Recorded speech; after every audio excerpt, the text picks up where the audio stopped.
ओम नमो भगवते वासुदेवाय। आप सभी का स्वागत है मेरे इस चैनल पे। दोस्तों, आप सभी को दिल से आभार जो कि आपने इससे पहले की कथाओं को अपना कीमती समय निकाल के सुना और अपना ढेरों प्यार और आशीर्वाद दिया। आज हम सुनेंगे कार्तिक मास महात्म कथा का 18वां अध्याय। कार्तिक मास हिंदू धर्म में अत्यंत पवित्र और महत्वपूर्ण माना जाता है। यह मास धार्मिक उत्सवों, व्रतों और पूजा पाठ के लिए प्रसिद्ध है। विशेष रूप से इस मास में भगवान विष्णु और देवी लक्ष्मी की पूजा का विशेष महत्व होता है। 18वां अध्याय इस महीने की महिमा और धार्मिक कथा को दर्शाता है। इस अध्याय में विभिन्न धार्मिक अनुष्ठानों, व्रतों और पूजा पाठ के माध्यम से आत्मा की शुद्धि और मोक्ष प्राप्ति के उपायों का वर्णन किया गया है। यह कथा हमें यह सिखाती है कि किस प्रकार श्रद्धा और विश्वास के साथ किया गया एक छोटा सा प्रयास भी भगवान विष्णु की कृपा प्राप्त करने में सहायक हो सकता है। इस अध्याय में भगवान विष्णु के विभिन्न अवतारों और उनकी लीलाओं का वर्णन किया गया है, जिससे भक्तों को जीवन में धर्म और कर्तव्य के मार्ग पर चलने की प्रेरणा मिलती है।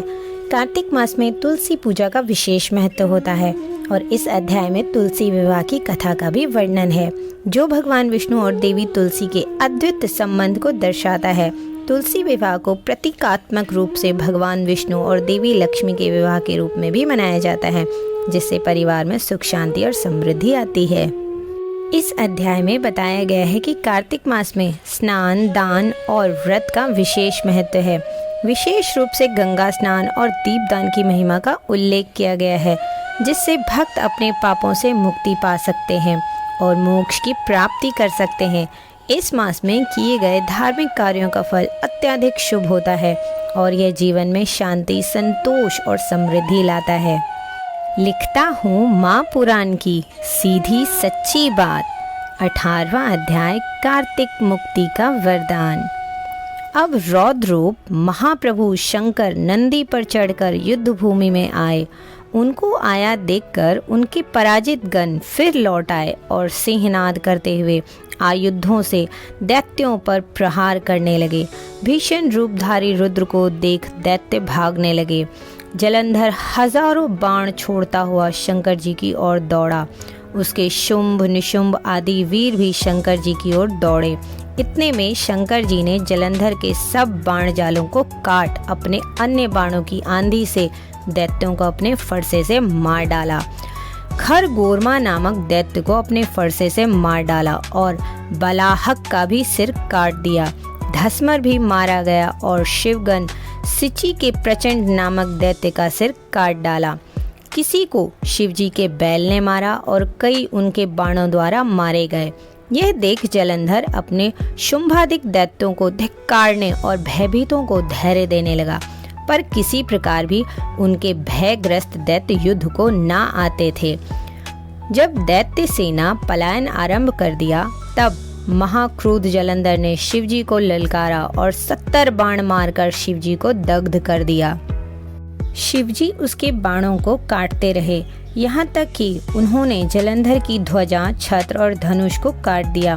फिर 7 बाण से उसके शरीर में भी तीव्र आघात पहुंचाया। धनुष के कट जाने से जलंधर ने गदा उठाई। शिवजी ने उसकी गदा के टुकड़े कर दिए। तब उसने समझा कि शंकर मुझसे अधिक बलवान हैं। अतएव उसने गंधर्व माया उत्पन्न कर दी। अनेक गंधर्व अप्सराओं के गण पैदा हो गए। वीणा और मृदंग आदि बाजों के साथ नृत्य व गान होने लगा। इससे अपने गणों सहित रुद्र भी मोहित हो एकाग्र हो गए। उन्होंने युद्ध बंद कर दिया। फिर तो काम मोहित जलंधर बड़ी शीघ्रता से शंकर का रूप धारण कर वृषभ पर बैठकर पार्वती के पास पहुंचा। उधर जब पार्वती ने अपने पति को आते देखा तो अपनी सखियों का साथ छोड़ दिया और आगे आई। उन्हें देख कामायुक्त जलंधर का वीरपात हो गया और उसके पवन से वह जड़ भी हो गया।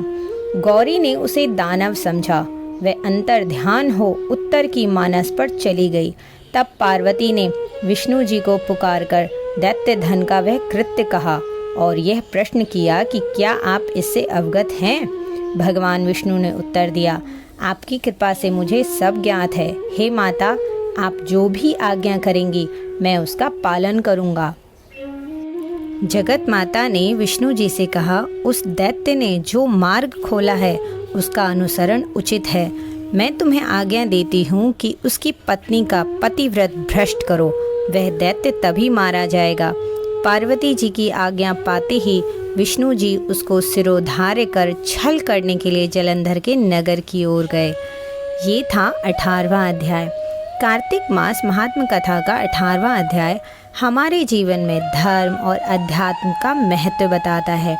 यह अध्याय हमें सिखाता है कि किस प्रकार नियमित पूजा, व्रत और धार्मिक अनुष्ठानों के माध्यम से हम अपने जीवन को पवित्र और सार्थक बना सकते हैं। भगवान विष्णु की कृपा प्राप्त करने के लिए श्रद्धा, भक्ति और समर्पण की आवश्यकता होती है और यह कथा हमें उस मार्ग पर चलने के लिए प्रेरित करती है। इस मास में तुलसी पूजा, दीपदान और गंगा स्नान जैसे अनुष्ठानों का विशेष महत्व है। यह अध्याय हमें यह सिखाती है कि इन धार्मिक कार्यों के माध्यम से हम अपने पापों का नाश कर सकते हैं और मोक्ष की प्राप्ति कर सकते हैं। कार्तिक मास का महत्व केवल धार्मिक दृष्टिकोण से ही नहीं, बल्कि यह हमें जीवन में अनुशासन, संयम और संयमित आचरण का पालन करने की भी प्रेरणा देता है। कार्तिक महात्म कथा हमें यह सिखाता है कि धर्म और आध्यात्मिकता का पालन केवल बाहरी अनुष्ठानों तक सीमित नहीं है, बल्कि हमारे आंतरिक आचरण और विचारों का भी परिशोधन करता है। इस कथा को आत्मसात करके हम अपने जीवन में शांति, समृद्धि और मोक्ष की प्राप्ति कर सकते हैं। यह अध्याय न केवल धार्मिक ज्ञान का स्रोत है, बल्कि यह हमारे जीवन को आध्यात्मिक रूप से समृद्ध बनाने की दिशा में एक महत्वपूर्ण कदम है। दोस्तों, आशा करती हूँ कि आपको कार्तिक मास महात्म कथा का 18वां अध्याय सुनकर आनंद आया होगा। अगर हाँ, तो कमेंट में ओम नमो भगवते वासुदेवाय ज़रूर लिखिएगा और वीडियो को लाइक, शेयर ज़रूर कर दीजिएगा। भगवान श्री हरि और माता लक्ष्मी की कृपा आप सभी पर हमेशा बनी रहे।